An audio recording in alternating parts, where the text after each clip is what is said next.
കാങ്കുവ cinema fan show 4 മണിക്കുള്ള fan show പറഞ്ഞിട്ടാണ് ഇപ്പോൾ ഇറങ്ങുകയാണ്. സിനിമ ഏകദേശം 2.5 മണിക്കൂർ അതിൻ്റെ ടൈമുണ്ട് പടത്തിൻ്റെ. പിന്നെ ഫസ്റ്റ് ടൈമല്ലേ ഫാൻ ഷോയ്ക്ക് പോകണം? എങ്ങനെയുണ്ടായിരുന്നു? പടം കുഴപ്പമില്ലായിരുന്നു. ഞാനൊരു സൂര്യ ഫാനാണ്. എനിക്ക് പടം അങ്ങോട്ട് ഓക്കെ ആയില്ല. ഓക്കെ ആയാലും നല്ല എനിക്ക് ഒട്ടും ഇഷ്ടപ്പെട്ടില്ല.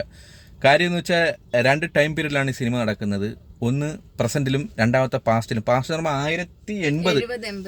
1080 നടക്കുന്ന കഥയും പിന്നെ 2024 നടക്കുന്ന കഥയാണ്. 2024 കഥ എന്ന് പറയുമ്പം കഥയല്ല, 2024 സൂര്യയുടെ ഗെറ്റപ്പും കാര്യങ്ങളൊക്കെ എല്ലാം സൂപ്പർ തന്നെയായിരുന്നു.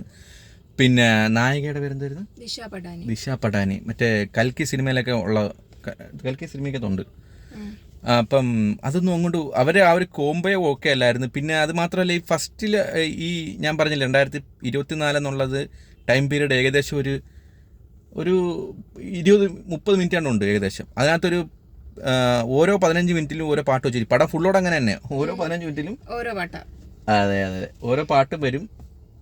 പിന്നെ ഇവരെ ജോലി എന്ന് പറയുന്നത് ഇത് മറ്റേ എന്തോ സ്പോയിലറല്ല, ഇവർ മറ്റേ ഈ പ്രസൻറ്റിലെ സൂര്യ പോലീസുകാരെ സഹായിക്കുന്ന ഒരു ടീമായിട്ട് വർക്ക് ചെയ്യുന്നത്. അതൊക്കെ വെറും ഫണ്ണ്, വേറും അഴുക്കത്തരത്തിൽ അവർ സെറ്റ് വെച്ചേക്കുന്നതൊക്കെ. ഒരു ലോജിക്കും ഇല്ല, ഒരു രീതിക്കും. കാണുന്നവർ തന്നെ അയ്യേ എന്തായിരുന്നു ചോദിക്കും. അതിനകത്ത് തന്നെ സൂര്യൻ പറയുന്നുണ്ട് ആ സിനിമയ്ക്ക് ഇടയ്ക്ക് എന്താ പറയുമോ, എന്ത് ക്ലീശ എന്ന് പറയുന്ന കാര്യം കേട്ടത്. അതെ ക്രിഞ്ചാന്ന് പറയുന്നുണ്ട് ഡയലോഗുകളൊക്കെ. അതുപോലെ ക്രിഞ്ചായിട്ടായിരുന്നു ഇവർ ഡയലോഗും കാര്യങ്ങളൊക്കെ. അതുപോലെ തന്നെ ആക്ടിങ് ഇച്ചിരി ഓവർ ആക്ടിങ് ആയിട്ടാണ് ചെയ്തത് എല്ലാവരും, സൂര്യ ഉൾപ്പെടെ. എനിക്കൊന്നും അങ്ങനെ ആ ക്യാരക്ടർ അങ്ങനെ ആയിരുന്നോണ്ടിരിക്കാം അല്ലേ. പിന്നെ നേരെ സെക്കൻഡ്, അതായത് 1080 പോയാണെന്നുണ്ടെങ്കിൽ എനിക്ക് അത് ഓർക്കുമ്പോൾ തലയ്ക്ക് പെരുപ്പെടുക്കുക. അതിനകത്ത് സിനിമ സൂര്യ എന്ന് പറയുമ്പോൾ കൂവല് ഇങ്ങനെ കൂവി ഓരോ സീനിലും കൂവല് പറയുമ്പം ചുമ്മാ നടന്ന് ബേളം വെപ്പ അല്ലേ. ആ സിംഗത്തിലേക്ക് അലർന്ന പോലെ എനിക്ക് ആ സിനിമ കണ്ടപ്പോൾ പല സീനുകളും സിനിമയുടെ സീനുകളൊക്കെ ഓർമ്മ വന്നു എനിക്ക്, ഈ കൂവലും കാര്യങ്ങളൊക്കെ. പിന്നെ ഇതിൻ്റെ കഥ നമ്മൾ ഒരുപാട് കണ്ട് മടുത്തൊരു കഥയാണ്. പിന്നെ കഥയില്ല, എന്താ കഥ എന്ന് വെച്ചാൽ പറയാനൊന്നും ഇല്ല. ഇനി പറഞ്ഞെടുക്കുകയാണെങ്കിൽ അത് പുറത്ത് പറയാനും കൊള്ളാത്തൊരു കഥയുണ്ട്.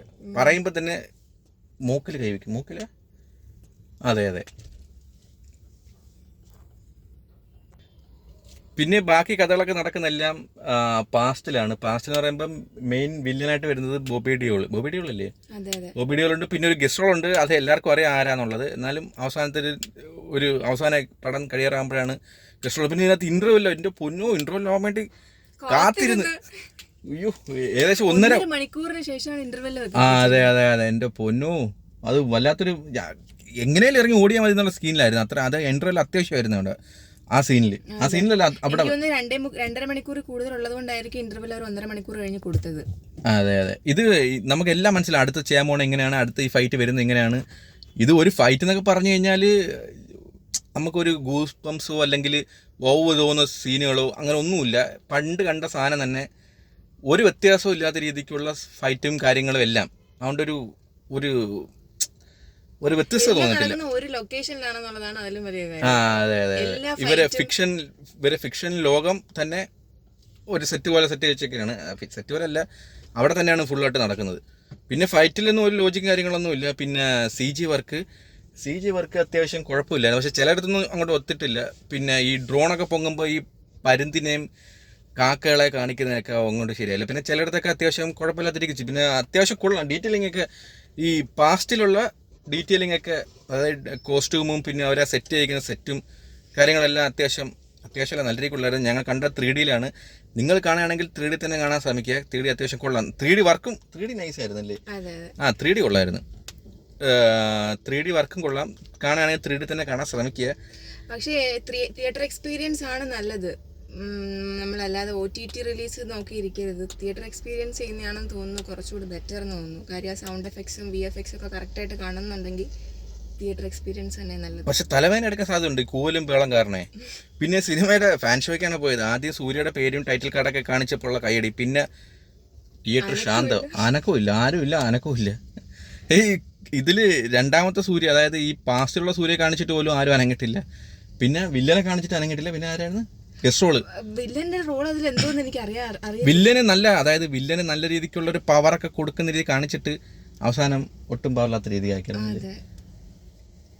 അതെ, എന്തായാലും പടം എനിക്ക് തോന്നുന്നില്ല ഇതേ കൊണ്ട് വിജയിക്കും എന്നുള്ള കാര്യം. എനിക്കറിഞ്ഞൂടാ, ഞാൻ എൻ്റെ പേഴ്സണൽ ഒപ്പീനിയൻ പറഞ്ഞു. ഇനിയിപ്പോൾ നിങ്ങൾ എന്നെ ചീത്ത കൊടുത്തിട്ട് കാര്യമില്ല, പറയാനുള്ള കാര്യം ഞാൻ പറഞ്ഞു. സംഭവം വെച്ചാൽ ഈ സിനിമ കയറിയപ്പോഴേ 4 മണിക്കുള്ള ഫാൻ ഷോയ്ക്ക് പോയെങ്കിൽ പോലും 1 മണിക്കൂർ എക്സ്റ്റെൻഡ് 5 മണിക്കാണ് സിനിമ തുടങ്ങിയത്. കാര്യം എന്തോ ലൈസൻസിൻ്റെ ഇഷ്യൂ ഉള്ളുണ്ട്. പിന്നെ 320 രൂപ ടിക്കറ്റ് 380 രൂപ അടുപ്പിച്ചായി. ഇത് മറ്റേ ഏതിലായിരുന്നു, ബുക്ക് മൈ ഷോയിൽ ബുക്ക് ചെയ്തപ്പോൾ. പിന്നെ ഈ 1 മണിക്കൂർ അവിടെ ഇരുന്ന് ലാഗടിച്ച് ഭ്രാന്തെടുത്ത് ടിക്കറ്റ് കിട്ടുമല്ലോ അറിയുമ്പോൾ, എന്നിട്ട് 5 ടിക്കറ്റ് അല്ല പടം ഉണ്ടോ ഇല്ലെന്ന് അറിയുമ്പോൾ 5 മണിയായപ്പോൾ അവർ പറഞ്ഞ് കയറാൻ പറഞ്ഞ്. അങ്ങനെ കയറി അകത്തിരുന്ന് കണ്ടപ്പോൾ ഈ പടം, അതും അകത്ത് കയറിയപ്പോഴാ കൂവല് സൂര്യ ഈ സിംഗത്തിലുള്ള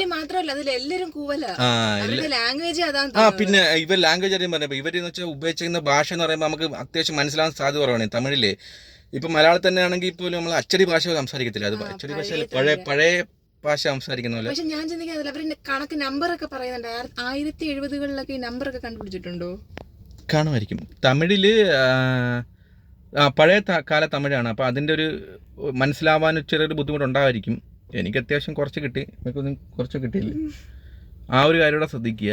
പിന്നെന്തുവാ പിന്നെ ഇത് ഈ കണ്ണാടി ഇത് 30 രൂപ എടുത്ത് മേടിച്ചാണ്. ഇത് തിരിച്ചു കൊടുക്കാൻ പറഞ്ഞ് ഞാൻ കൊടുത്തില്ല, അടിച്ചു മാറ്റി. 3D ആണ്, കഴിഞ്ഞില്ലേ? അപ്പോൾ കൊള്ളാം. എന്തായാലും ഇനിയിപ്പം ചെവി പിന്നെ ട്രെയിലറും ടീസറൊക്കെ കണ്ടിട്ട് ഒരുപാട് പ്രതീക്ഷ വെച്ച് പോകേണ്ട കാര്യമില്ല. ഒരുപാട് പ്രതീക്ഷ കൊടുത്ത് പോകേണ്ട ആവശ്യമില്ല, പ്രതീക്ഷയ്ക്ക് എത്രക്കില്ല. പിന്നെ നല്ലൊരു പ്രതീക്ഷയുള്ളൊരു സിനിമയായിരുന്നു, അതെന്തായാലും അതങ്ങനെ പോയി കിട്ടി. അപ്പോൾ അടുത്ത പടമായിട്ട് കാണാൻ പോട്ടെ. ഞങ്ങൾ വീഡിയോ ചെയ്യത്തില്ലായിരുന്നു, ചുമ്മാ ചെയ്യുന്നേ ഉള്ളൂ. ഇതെങ്കിലും ആവട്ടെന്ന് വെച്ച് ചെയ്തത്. സിനിമയോ ഫ്ലോപ്പായി. ശരി എന്നാൽ.